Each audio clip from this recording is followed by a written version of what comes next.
De retour ici, à la Maison de la Mutualité, où on prend les degrés de température de minute en minute. L'ambiance est très très chaude. Frédéric Lefebvre nous a rejoint sur le plateau. Monsieur le ministre, quelles sont vos impressions? Écoutez, la vraie élection présidentielle, elle démarre ce soir.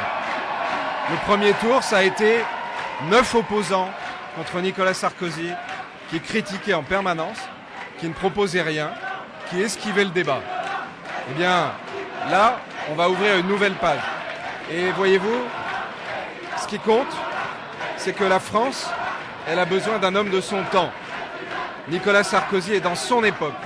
Nicolas Sarkozy, il est le seul aujourd'hui à même à répondre aux enjeux du présent et à écrire une page pour l'avenir. Parce que un président comme François Hollande, c'est pas imaginable. Il n'a pas d'expérience. Quand vous pensez que son mentor, François Mitterrand, ne lui a pas suffisamment fait confiance pour le nommer même secrétaire d'État dans un gouvernement. De la même façon, François Hollande, dans tous les postes qu'il a occupés, a échoué. Souvenez-vous, c'est lui qui était premier secrétaire du PS quand Jospin a été battu et que le Front National était au deuxième tour. De la même façon, en 2007, il avait cette responsabilité. Regardez en Corrèze.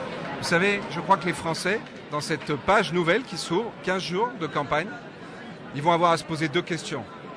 Quel futur pour mon pays et quel futur pour moi? Et la réponse à ces deux questions, elle amène une réponse assez évidente. C'est Nicolas Sarkozy qui est l'homme de la situation. La France, elle a besoin d'un leader. Elle a besoin de quelqu'un qui l'entraîne vers l'avenir. Voilà mes impressions ce soir. Il faut en même temps écouter évidemment les souffrances, les inquiétudes, les attentes qu'a généré la crise. On le voit avec le score très important du Front National. Et je crois que on ne doit surtout pas mépriser ce vote. On doit au contraire l'écouter et on doit apporter une réponse. C'est très important dans les jours et les semaines qui viennent. Merci beaucoup, monsieur le ministre. C'est moi qui vous remercie.